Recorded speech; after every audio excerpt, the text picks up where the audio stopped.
Le développement urbain du siècle dernier a vu apparaître un nombre grandissant d'édifices de taille impressionnante en hauteur, suscitant pratiquement une course folle au record pour les gratte-ciel.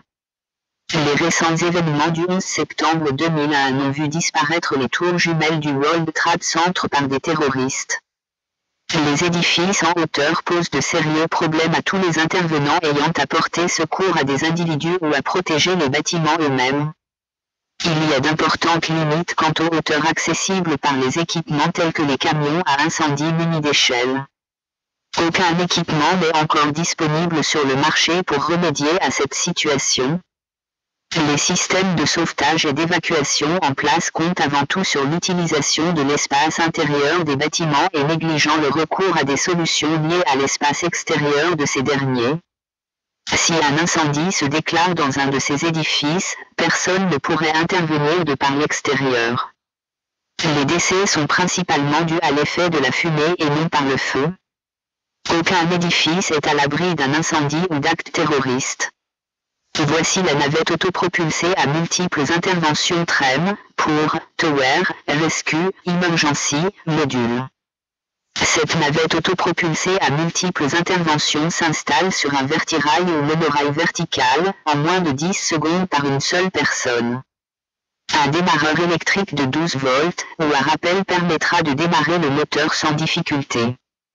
Ces navettes pourront se déplacer à des vitesses variant de 20 à 500 mètres minute avec une charge utile présentement de plus de 300 kg en mode ascendant. Elles peuvent atteindre plus de 1000 mètres en hauteur, donc qu'aucun autre équipement présentement sur le marché ne peut faire. Elles peuvent recevoir au moins 3 civières en même temps et un opérateur avec un maximum de 450 kg en mode descendant.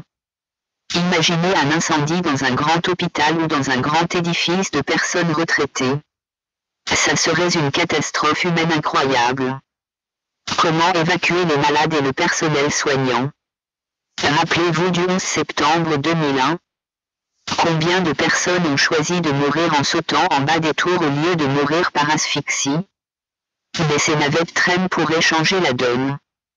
Plusieurs navettes et vertirails peuvent être installés sur un même bâtiment. Il est recommandé d'avoir une installation complète par façade pour plus d'efficacité. Si l'incendie se déclarait au 30e étage d'un édifice, les intervenants n'auront pas à descendre jusqu'au sol pour évacuer, mais pourront faire débarquer les sinistrés à quelques étages plus bas que l'incendie et vice-versa. Pourquoi les navires ont des chaloupes de sauvetage et non les édifices? Quelle différence a-t-il entre un gratte-ciel et un grand navire de croisière? Pourtant il y a autant de personnes qui vivent ou travaillent dans un grand édifice qu'un navire. Que s'est-il passé le 11 septembre 2001 à New York? Pourquoi autant de personnes sont-elles mortes dans ces tours?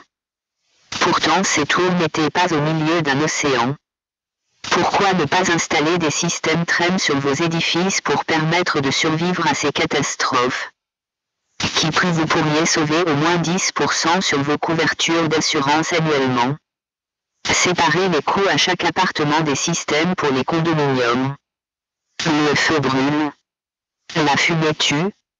Vous voulez plus d'informations, écrivez-nous. Vous pouvez partager cette vidéo.